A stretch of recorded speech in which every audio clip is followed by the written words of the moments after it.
Deus, graças a Deus, estamos juntos. Esquenta a tua mão e abra a tua palavra. Abra a palavra do Senhor Jesus, aí na primeira carta de Paulo aos Coríntios, capítulo 16. Pega a palavra, né? E que bênção poder abri-la sem medo e poder compartilhar da bondade, da graça do Senhor Jesus. Na semana passada, nós nos ativemos aqui no capítulo 16, do versículo 1 até o versículo 4, quando Paulo trata sobre a questão de oferta, de contribuição, e sobre isso nós conversamos no nosso estudo passado. Se você não ainda assistiu, não estudou, você pode entrar na página nossa no YouTube. Aliás, se você não se inscreveu, se inscreva, ajude-nos a divulgar, né? Aperte lá o sininho, faz lá aquelas coisas que o pessoal manda fazer, que eu não sei nem para que serve, mas serve para você nos ajudar a divulgar mais a palavra do Senhor Jesus. Ajuda-nos nisso, né? Ajuda-nos nisso. Entra lá na nossa página, você digita aí Eleazar Duarte, vai aparecer a gente lá, essa cara linda que Deus me deu.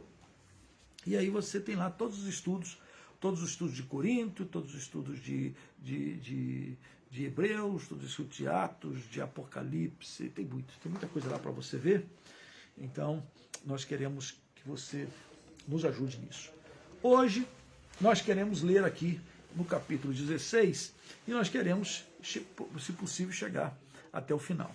Nesse primeiro, logo nessas palavras finais, horas bolas, Paulo está dando orientações, e algumas delas particulares, algumas coisas, orientações para aqueles irmãos da igreja de Corinto, de uma orientações até pessoais, né? No entanto, cada coisa que ele fala, parece que você pode filtrar coisas abençoadas e orientações do Senhor Jesus. Vamos começar, vamos por parte, vamos ler aí do versículo 5 até o versículo 9. E eu queria que você, com a sua Bíblia aberta, meditasse comigo. Paulo está contando sobre o que ele pretende fazer. E ele pretende ir a Corinto, porém não agora. Diz o texto: irei ter convosco por ocasião da minha passagem pela Macedônia, porque devo percorrer a Macedônia. E pode ser que convosco me demore, ou mesmo passe o inverno, para que me encaminheis nas viagens que eu tenha que fazer. Porque não quero agora ver-vos apenas de passagem, pois espero permanecer convosco algum tempo, se o Senhor o permitir. Ficarei, porém, em Éfeso até ao Pentecostes, porque uma porta grande e oportuna para o meu trabalho se me abriu, e há muitos adversários. Olha que coisa interessante. Ele está falando da sua vontade, daquilo que ele gostaria de fazer, daquilo que ele planeja fazer. A palavra de Deus até não orienta, assim, olha, planejar faz parte, né? A resposta certa vem de Deus. Você planeja, você pensa, você pensa. Paulo está pensando, eu gostaria de estar com vocês, eu gostaria de não passar rápido, eu quero ter um tempo aí, eu quero estar com vocês, talvez por ocasião disso, talvez por aquilo outro. E aí ele de repente fala assim, olha, eu por enquanto vou ficar aqui em Éfeso, porque é de Éfeso que Paulo está escrevendo essa carta. E é interessante porque ele diz assim, versículo 9, porque uma porta grande e oportuna abriu. Uma porta grande e oportuna abriu. E há muitos adversários. Interessante, né? Temos problemas, temos barreiras, temos impedimentos, temos lutas, temos inimigos vorazes, adversários, mas uma porta grande se nos abriu. Algumas pessoas de uma maneira muito, eu diria, simplória, dizem assim, não, se Deus está no negócio, todas as portas serão abertas. Como se o fato de você estar fazendo a obra de Deus, problemas e circunstâncias difíceis não surgirão. Não, isso não combina com toda a Bíblia, com todo o escopo, com toda a vida dos apóstolos, não combina.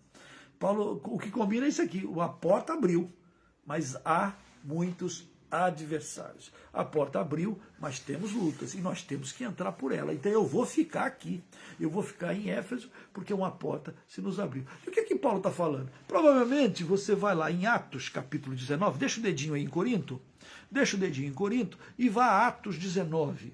Em Atos 19, Paulo diz assim, ali ó, Efésios, na história de Éfeso, não é? E aí, lá em Atos capítulo 19, versículo 8 ao 10, diz assim, durante 3 meses, Paulo frequentou, acharam? Atos 19.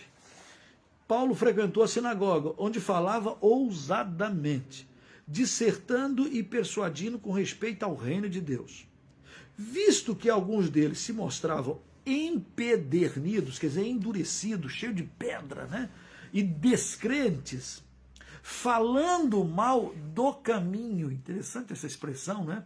Porque como é que os primeiros cristãos eram conhecidos? Os do caminho.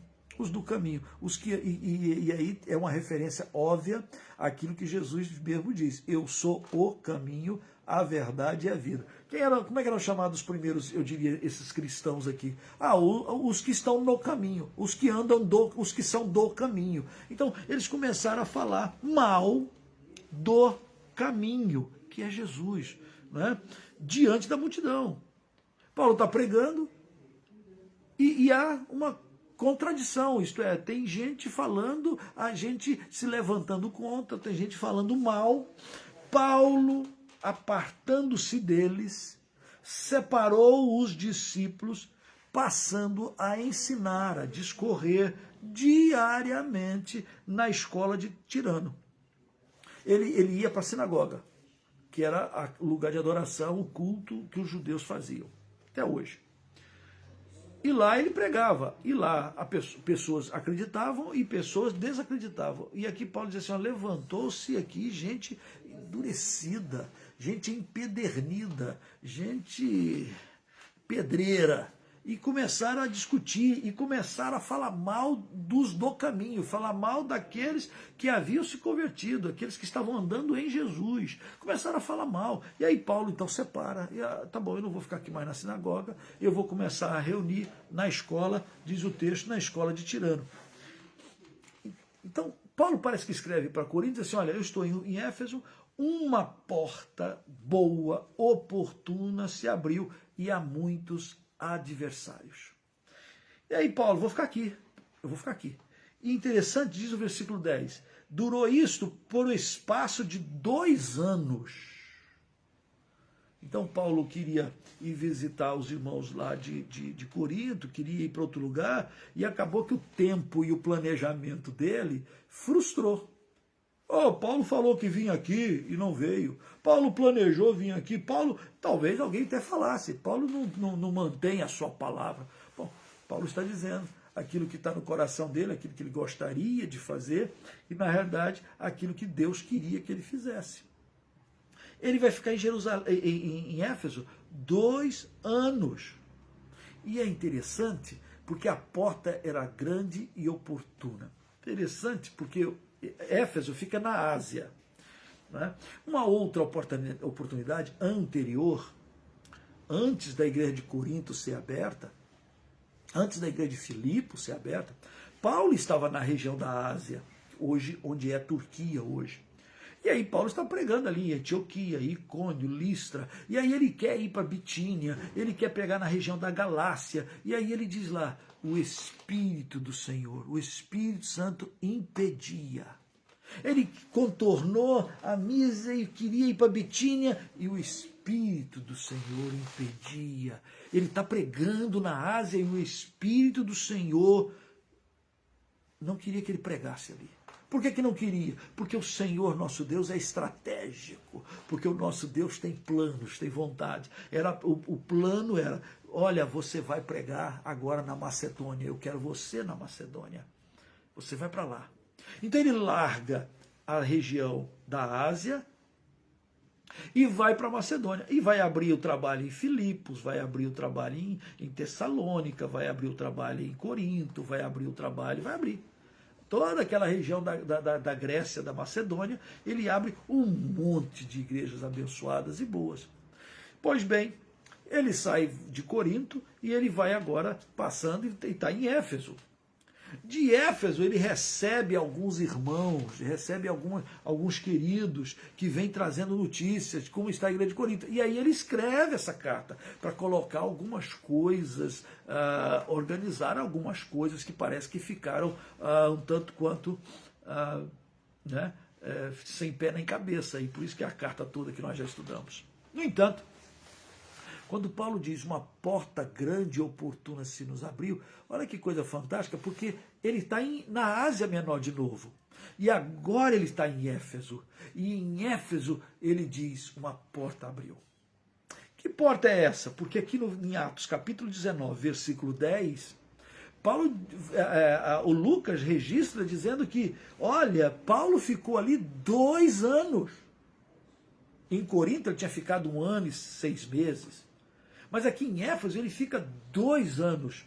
E, diz o texto, dando ensejo, isto é, fazendo com que todos os habitantes da Ásia ouvissem a palavra do Senhor, tanto judeus como gregos.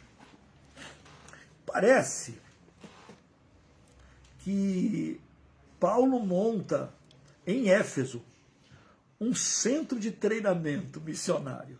Parece que Paulo monta em Éfeso um instituto missionário Projeto Zero, isto é, porque ele quer alcançar todos os da Ásia, ele quer que todos os da Ásia ouçam, ele quer que todo mundo ouça o evangelho tem que ser pregado e proclamado a todas as nações, povos, tribos e línguas.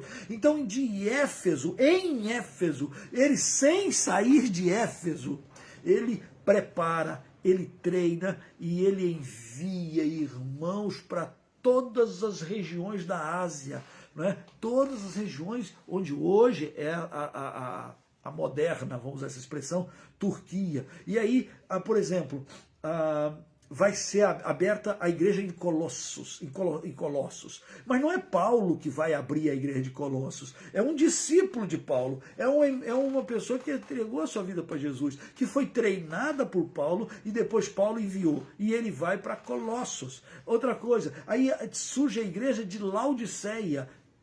Não foi Paulo que foi abrir a igreja fisicamente de Laodiceia, mas discípulos, gente que foi treinada por Paulo nesse período que ele está em Éfeso. E aí ele espalha irmãos e irmãs por todas as cidades, por todas as regiões. Aquilo que outrora, quando ele queria ir para Bitínia, para Mísia, era impedido, agora parece que estão a sotavento, né? Parece que o vento do Espírito está soprando e eles estão espalhados. E Lucas diz, dando cumprimento, completando o desejo de Paulo, de que todos, oh, que coisa linda, hein? Todos os habitantes da Ásia ouvissem a palavra do Senhor, tanto judeus como gregos. E Deus, pelas mãos de Paulo, fazia milagres extraordinários.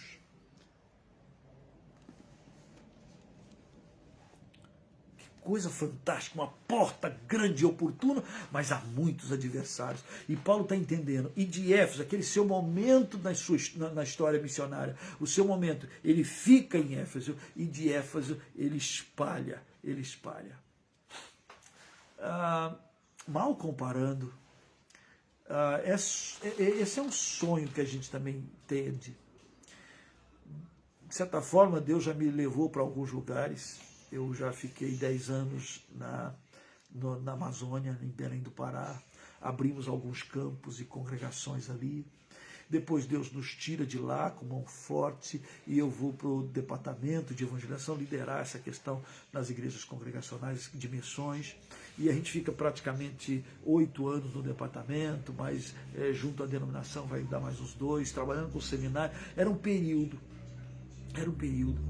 E sempre, de certa forma, rodando pelo Brasil todo e vendo aqui no Sul tanta, eu diria, necessidade espiritual, vendo aqui no sul o quanto ainda tem terra e lugares para conquistar. E de repente Deus move e a gente vem parar aqui em São Francisco do Sul. E qual é o sonho de fazer isso de São Francisco do Sul? Um lugar onde a gente possa estudar a palavra, meditar na palavra, treinar pessoas que sintam paixão, amor por Jesus, treinar gente que diz assim, eu quero servir, eu quero amar ao Senhor, eu quero viver com o Senhor, para poder espalhá-los aqui, não só pela região sul, mas por onde o Senhor, onde o vento do Senhor soprar. Paulo está dizendo isso, é uma porta oportuna. Né? E eu acho que Paulo entendeu o que eu estou entendendo, que eu andar sozinho, eu posso andar por vários lugares, mas eu não posso estar em vários lugares ao mesmo tempo. E de repente, Paulo parado, né, de certa forma, em Éfeso, dali sendo treinado, dali sendo usado por Deus poderosamente, com prodígios, milagres, com autoridade, treinando os seus pupilos, os seus filhos na fé. E ele, de onde ele está, ele consegue chegar até os confins daquela Ásia, daquele lugar da Ásia Menor. E de tal maneira, diz o texto, que eles zeraram. O que é zerar?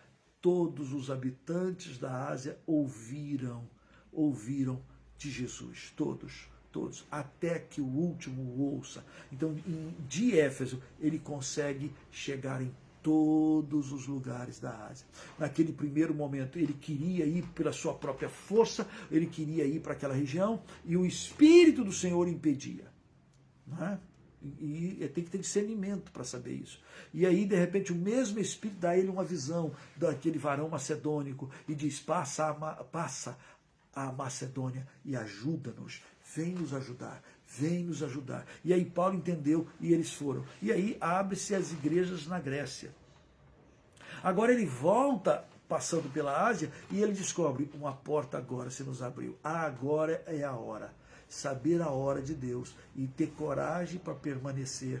É esse o desafio que a gente tem pela frente. O que é que Deus tem para você? O que é que Deus tem para mim?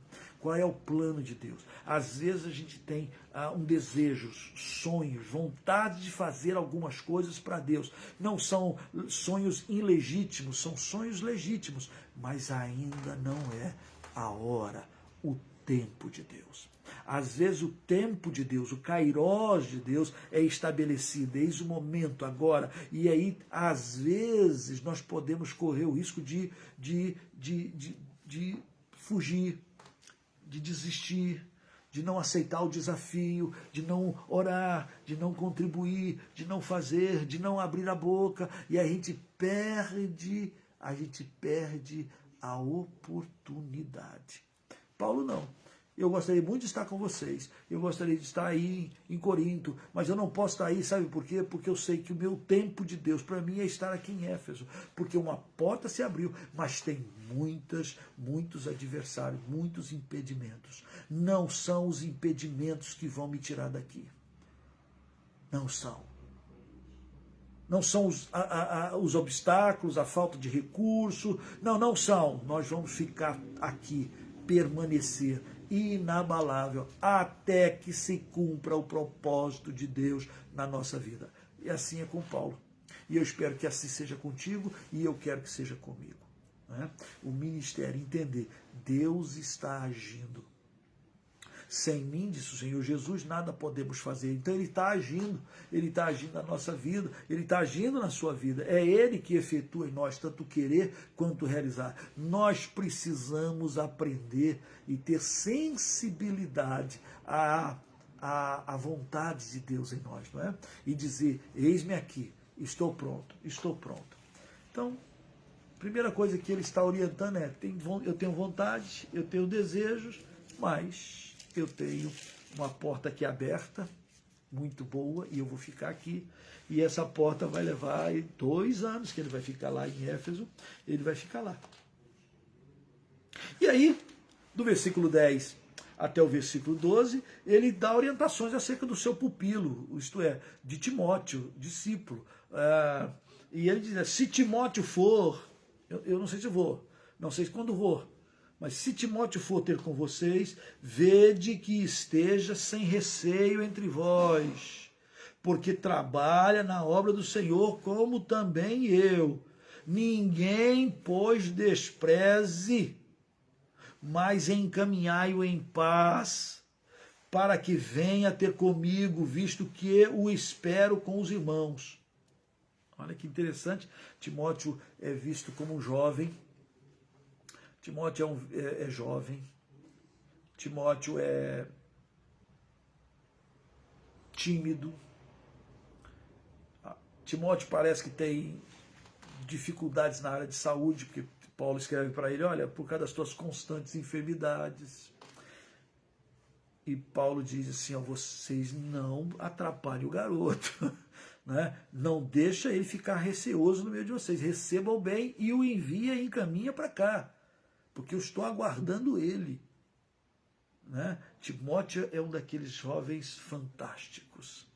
Né? Na segunda carta, quando Paulo está morrendo, é para Timóteo que Paulo escreve a sua última carta. Né? Quando ele vai dizer, completei a carreira, é para Timóteo que ele vai dizer primeiro, guardei a fé. É para Timóteo que ele vai dizer assim, olha, não te envergonhes, não fique intimidado, não tenha receio, Deus não nos deu espírito de covardia, Timóteo, Deus nos deu espírito de poder, de amor e de moderação. Então participa, ser valente, ser forte, não é? É para Timóteo que ele escreve. E Paulo escreve isso já na sua morte, já na véspera da sua morte. Escreve para quem? Para esse jovem, filho na fé dele, que ele o tinha como seu próprio filho. E aqui ele está orientando a igreja. Né? Se a igreja tinha problema e fazia, às vezes, como se diz, considerava os irmãos uns mais sábios, outros menos sábios, e fazia acepção de pessoas, por isso que Paulo escreveu a sua primeira carta dando umas broncas, nós já vimos isso lá no início. Né? Agora ele tem receio de que tratem mal a Timóteo, então ele já dá uma orientada. Gente, cuida dos obreiros. Cuida dos obreiros. Deixa ele crescer. Ajuda-o a crescer. Ajuda a desenvolver. Ajuda-o. Versículo 12. Ele diz, olha, eu falei com Paulo, com Apolo, melhor dizendo, e eu falei para ele, Apolo, vai lá, cara. Então, usando nós dois aqui, um sou de Paulo, o outro é de Apolo, vai lá, Apolo, resolve isso. E eu acho que o Apolo falou, eu não vou lá não vou me meter nessa cumbuca não. Escreve aí, Paulo, e depois eu vou. Agora eu não vou não. E vou lá. Pô, os caras estão usando o meu nome para brigar contigo, você tá maluco? E não sei o que. Quer dizer, ele disse para Apolo ir lá, e Apolo diz, não vou, eu não vou não.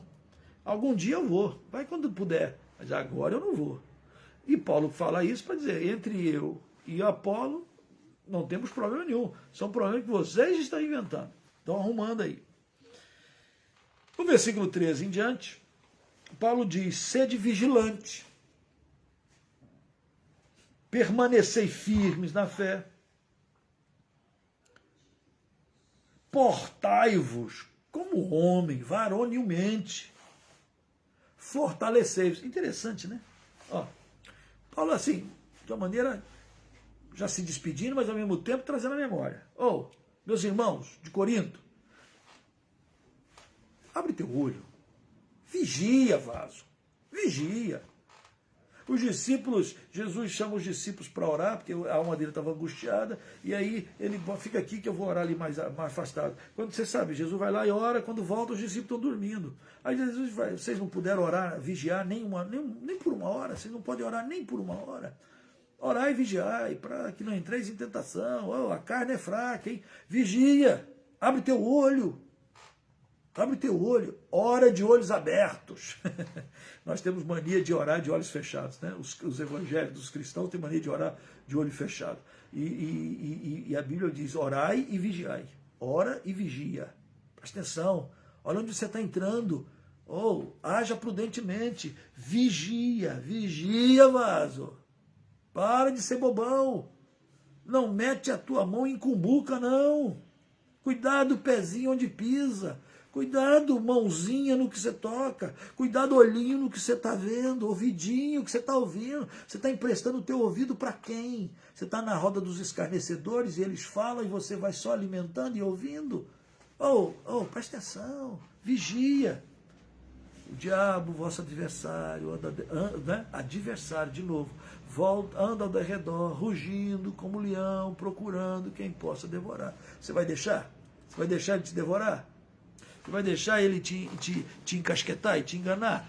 Vigia, está em jogo a tua vida, está em jogo a tua eternidade, está em jogo a tua paz com Deus, está em jogo, para com isso, vigia. Aí, outra coisa, fica firme, permaneceis firme na fé. Né? Para de ficar inventando coisa e motivo para desanimar. Não vou mais na igreja. Para com isso, fica firme. Não, porque a igreja está muito estranha, está muito esquisita. Alô. É o corpo de Cristo. A igreja não é o lugar dos perfeitos, não. É dos que estão sendo aperfeiçoados. Mas, pastor, a minha igreja está com muito problema. Ok, vai lá. E talvez nos problemas da tua igreja você cresça cada vez mais. Está pregando a palavra? Está vivendo o evangelho? Permaneça firme. Outra coisa, hein? Portai-vos varonilmente. Isto é, seja um homem, seja gente de responsa, seja gente de palavra, sim, não, não. Seja gente que fique inabalável, seja gente que não tem medo de bichinhos, não. Gente que não tem medo de sombra, gente de medo de barato. Fica quieto, rapaz, se aguenta, cara. Eu tenho medo, portai-vos varonilmente, né? Fica firme e corajoso. Não é isso que Deus diz para Josué? Sede firmes. Não desvia nem para a direita, nem para a esquerda. Ser forte. Você tem que obedecer a palavra. Permaneça na palavra. Fica firme na palavra. Portai-vos varonilmente. Portai-vos. Depois diz mais lá. Fortalecei-vos. A gente precisa, sim, de ser alimentado e de sermos alimentadores. Eu gosto muito daquele texto de Salmo 133, que você conhece muito bem, que diz, como é bom e agradável viver unidos, irmãos. Ali ordena o Senhor a sua bênção e a vida para sempre. Mas antes da promessa, ele diz assim, é como o orvalho do Hermon, que desce sobre as campinas do Jordão, sobre os montes de Sião. Olha que é uma figura linda, porque o Hermon é o monte mais alto lá da região. É o monte mais alto, que dizem que, eu não vi ainda não, estou querendo ir lá, não é? Que é um monte que tem sempre lá em cima muito frio, muita neve, muito neblina, e aí o Monte Hermon é úmido lá em cima, e aí quando chega de noite, né, aquele orvalho, aquela nuvem que está em volta do monte, aquilo desce orvalhando todos os montes em volta, os montes de Sião. Olha que coisa linda, né? Os montes de Sião e os montes estão secos, não chove, estéril, é difícil, não tem muita água lá para o lado de lá, mas tem água nas nuvens, e aí as nuvens descem, e vai orvalhando, molhando todos os montes. Olha que coisa linda. É uma figura belíssima. Quantas vezes a gente vai na igreja assim, cansado, desanimado, arroz de terceira, quirela, quebradinho, a gente vai para a igreja sem querer ir, a gente vai para a igreja, ou a gente até assiste uma live, está sem querer querendo, e aí está desanimado, está triste, parece que Deus abandonou, parece que a gente abandonou Deus, enfim. E aí a gente vai para a igreja, e lá de repente Deus usa um irmãozinho que está tangendo um violão, um teclado, a irmã que canta, o irmão que canta, aquela áurea, você está seco, mas os irmãozinhos lá no púlpito, os irmãozinhos louvando a Deus, eles estão orvalhados. Aí você chega na igreja, uma irmã abençoada, uma irmã Monte Hermon, uma irmã vem e te dá aquele abraço, ora aqui, te abraça forte e ora, Senhor, abençoa meu irmão, abençoa minha irmã. Aí você que estava seco, você que estava desanimado, você que estava triste, começa a ficar orvalhado, começa a ficar também matando a sede, começa a ficar, e aí de repente a música, o louvor, a adoração, começa a entrar na sua alma, e você que não estava querendo cantar, daqui um pouquinho começa,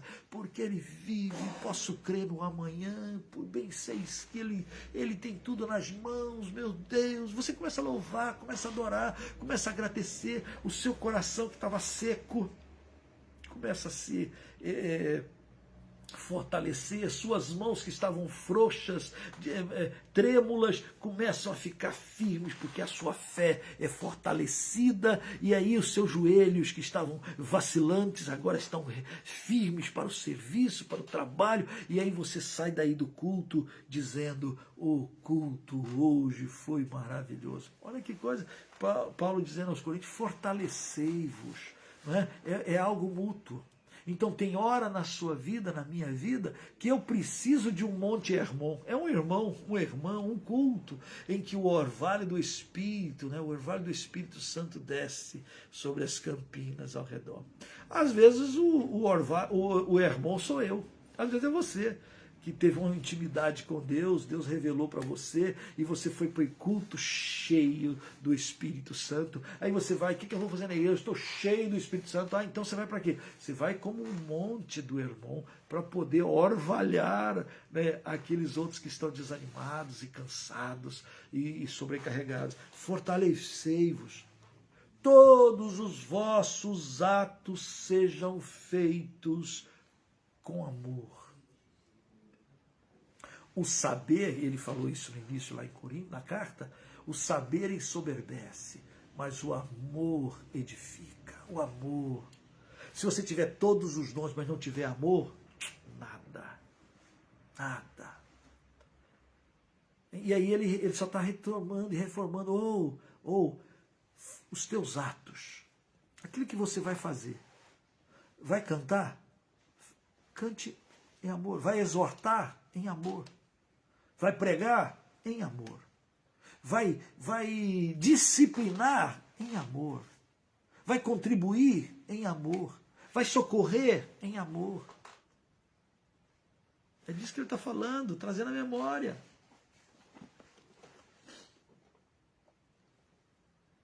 Cuide um dos outros.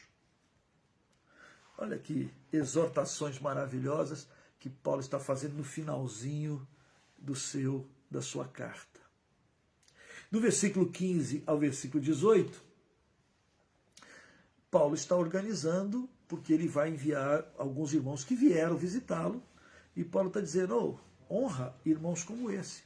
Aí ele diz lá: agora, irmãos, eu vos peço o seguinte: sabeis que a casa de Stefanas são as primícias da Acaia, e que se consagraram ao serviço dos santos. Que também vos sujeiteis a esses tais, como também todo aquele que é cooperador e obreiro. Honra, respeita aqueles que são gente que está servindo ao Senhor. Eles estão se consagrando para cuidar dos santos, cuidar da igreja. Honra. Honra teus líderes, honra teus pastores, honra teus missionários. Alegro-me com a vinda de Stefanas e de Fortunato e de Acaico. Então são gente que veio, são os irmãos que vieram para estar com Paulo em Éfeso, para colocar Paulo a par do que está acontecendo lá em Corinto. E aí agora Paulo está dizendo: eles serviram, eles me trouxeram a alegria de vocês, eles representaram vocês aqui e me alegraram. Que coisa boa receber visita. Que coisa boa receber uma palavra de consolo e conforto. Eu lembro de uma vez que eu era pastor em Belém do Pará, já faz muito tempo. E lutas e dificuldades muito grandes, como sempre. E de repente um dia eu recebi um envelope desse tamanhozão assim, um envelope pardo, um envelope daqueles laranja, né, aqueles envelopes. E eu estava muito, como que diz, assim, cansado, desanimado. Quando eu abri aquele envelope, era de um monte de crianças, um monte de crianças da Igreja Congregacional de Cabuçu, lá na região ali de Itaboraí, Niterói, Itaboraí, São Gonçalo, por ali. E que coisa boa foi para minha alma que aquelas crianças, que eu não sei quem são mais, mas aquelas crianças levadas pela sua professora da escola dominical, eles falaram, olha, vamos escrever uma carta para os missionários, e aí meu nome entrou no meio, e aí aquelas crianças, que coisa linda, aquelas crianças escreveram assim um monte de bilhetinhos, um monte de bilhetes. Um monte de... Sabe como é que criança escreve, né? Faz uns desenhos, fala alguma frase só, fala alguma coisinha. Mas, gente, aquilo chegou para mim num momento tão, assim, confortador. Né? Esses irmãos que foram visitar aqui a Paulo e levar notícias, também fizeram isso. Né? E é tão bom receber visita. Todo missionário gosta de receber o cuidado dos irmãos, todos os missionários. Que bom! Então Paulo recebeu e Paulo compartilhou. E comigo não foi diferente. A gente ficou fortalecido com as orações daquelas crianças, com os bilhetinhos daquelas crianças. Né? E hoje em dia, com essa modernidade toda, a gente nem recebe mais carta, né? A gente nem manda mais carta. A gente, quando muito, já manda e-mail, que já está ficando demodê. Ninguém mais manda muito e-mail. A gente já manda um zap, é tudo muito rapidinho. Não é? A gente manda uma piadinha, a gente manda uma brincadeirinha, mas até isso é bom. Às vezes a pessoa está orando por você de uma maneira específica. Né? Que bom, isso fortalece a alma. Paulo já está falando assim, ó, esses irmãos vieram e supriram o que da vossa parte faltava, porque trouxeram refrigério ao meu espírito e ao vosso. Reconhecei, pois, a homens como este. Ele está dizendo, olha, recebe esses homens aí e atenta, cuida, honra, respeita, participa, porque são homens que vieram e estão servindo ao Senhor, e estão sendo bênção para nós, e estão sendo bênção para você. Mas olha que coisa boa, né? E quando você for visitar algum missionário ou algum campo missionário, pega pela essa máxima. Olha, trouxeram refrigério ao meu espírito. Leva refrigério para as pessoas. Tem gente que vai no campo missionário para ficar julgando, condenando, pedindo só relatórios. Não, leva refrigério, leva uma palavra de Deus, ora com eles, né? Eita, vai lá, ajuda-os, né? Veja se está realmente faltando, supra a necessidade, cuida deles, dá refrigério, né? Dá um alento, dá um descanso e assim por diante. E aí, para terminar, ele vai falar aqui, ó, as igrejas da Ásia, ele está na Ásia, ele está em Éfeso, as igrejas da Ásia vos saúdam. No Senhor, muito vos saúdam Áquila e Priscila. E bem assim, a igreja que está na casa deles. Quer dizer, Áquila e Priscila, Paulo conheceu e trabalhou com eles em Corinto, e agora Áquila e Priscila está com ele em Éfeso. E eles estão mandando notícias. Todos os irmãos vos saúdam. Saudai-vos aos outros com um ósculo santo, um beijo santo. Era uma saudação daquela época. A saudação escreva eu, Paulo, de próprio punho. Se alguém não ama o Senhor, seja anátema. Olha aqui, que coisa maravilhosa. Todos os atos sejam feitos em amor.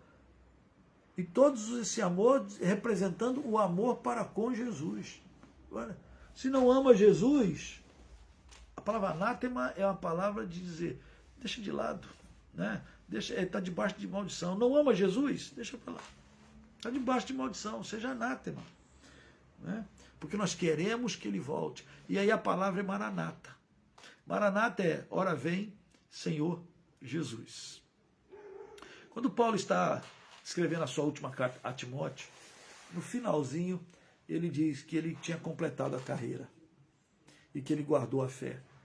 E que desde agora a coroa da justiça me está guardada, reservada.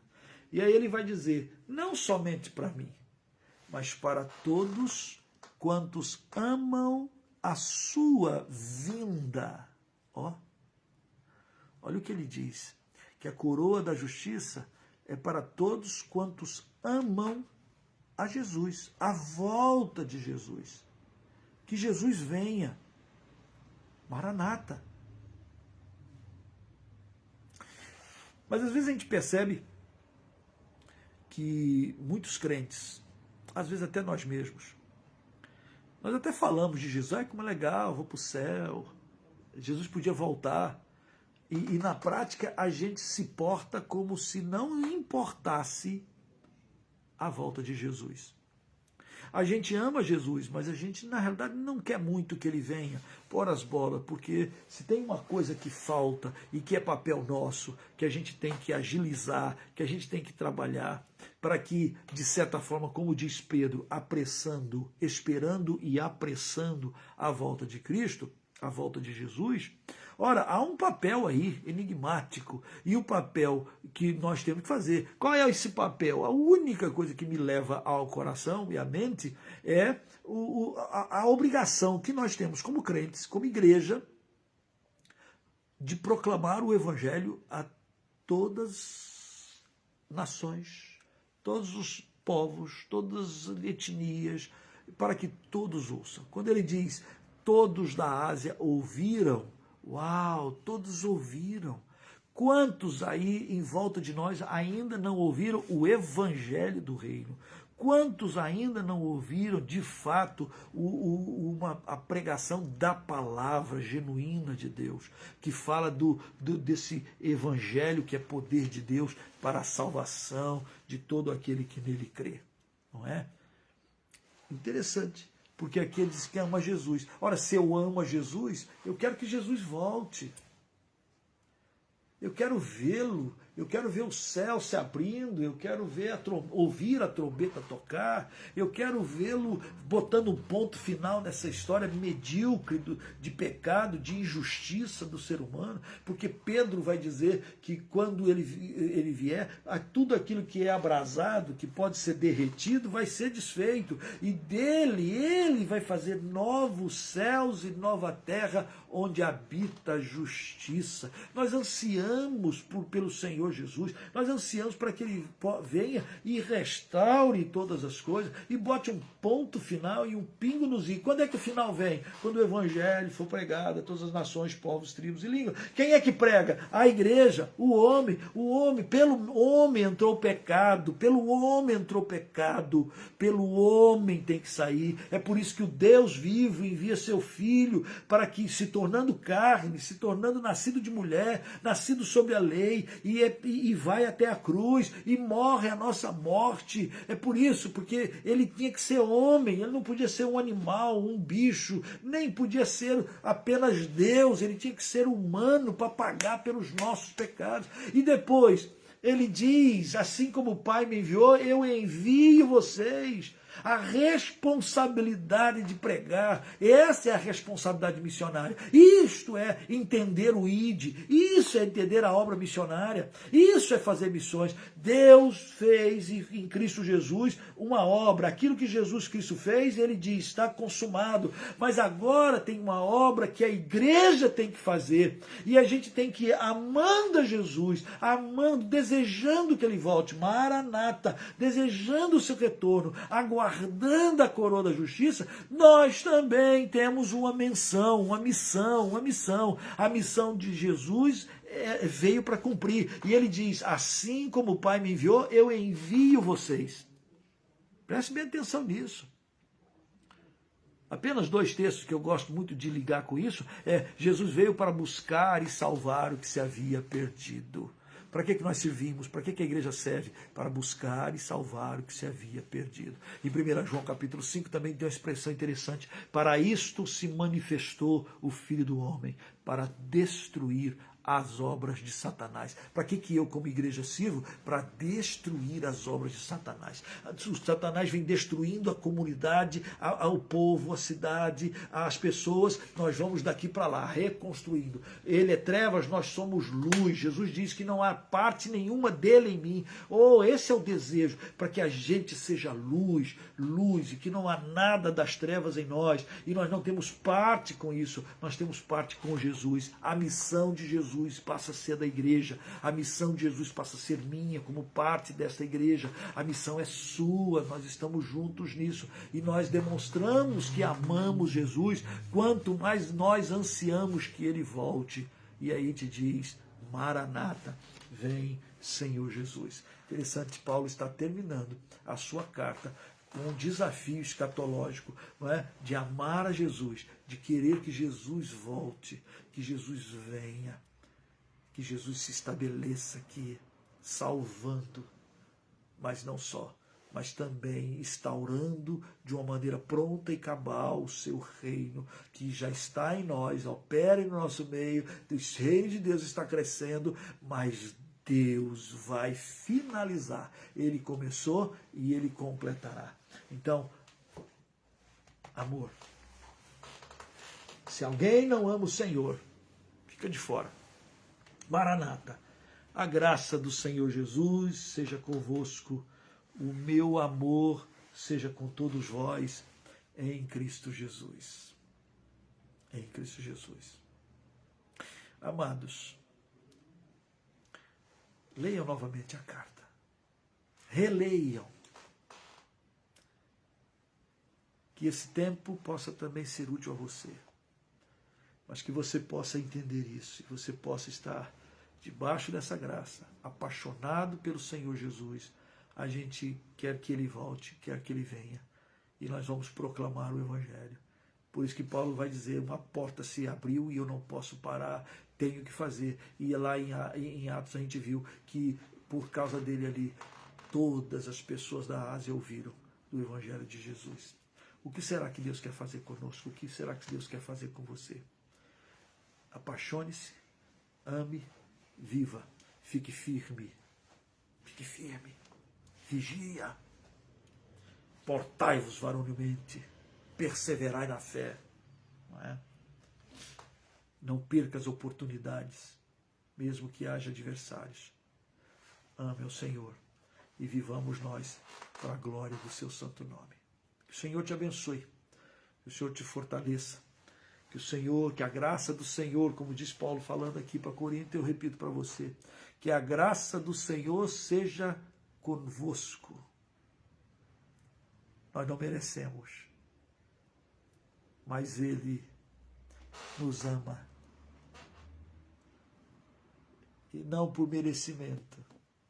Ele é gracioso para conosco e nos abençoa. Que a graça do Senhor seja convosco.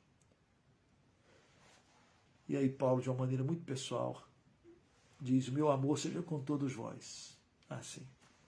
Que o Senhor os abençoe. Que bom que você está junto aqui. Que o Senhor te fortaleça. Pai Santo, graças te rendemos pelas promessas do Senhor. Graças te rendemos pelas orientações do Senhor. Pedimos perdão quando não suprimos, não cumprimos todos os teus propósitos. Obrigado por meditar nesta carta, obrigado por estudar, ter esse privilégio. Nós queremos te agradecer esses momentos. Queremos te agradecer pelos irmãos que estão caminhando conosco agora e pedir que o Senhor os visite e que eles sejam vigilantes, que eles sejam sóbrios, que eles sejam fortalecidos, que eles sejam amantes do Senhor Jesus, no sentido de desejar que o Senhor Jesus venha. Maranata, ora vem, Senhor Jesus, e porque ama, os seus atos são atos de amor. Então nós queremos que o teu Evangelho alcance, chegue a todas as nações, para que todos ouçam, até que todos ouçam. Assim nós clamamos e pedimos que o Senhor opere em nós o teu querer e o teu realizar. Pedimos que o Senhor nos mostre o caminho e nos dê a coragem de andar nele. Assim nós te rogamos as bênçãos sobre todos nós, no nome precioso de Jesus Cristo. Amém. Amém. Amém. Que a graça do Senhor seja contigo e conosco. Que Deus te abençoe, que Deus te fortaleça. Né? Se você tiver liberdade e alegria, você podia compartilhar nas suas redes e espalhar. E se você pode nos ajudar a divulgar, também o faça. Aí na página do YouTube, divulgue, se inscreva, ande conosco. Se Deus nos der força, nos dê graça. Na próxima quarta-feira estaremos juntos, para a gente meditar. Ainda não sei sobre o que é que nós vamos estudar. E se você tiver alguma sugestão, nos mande, né? Nos ajude para a gente estar orando e colocando diante do Senhor. Tá bem? Um abraço, até semana.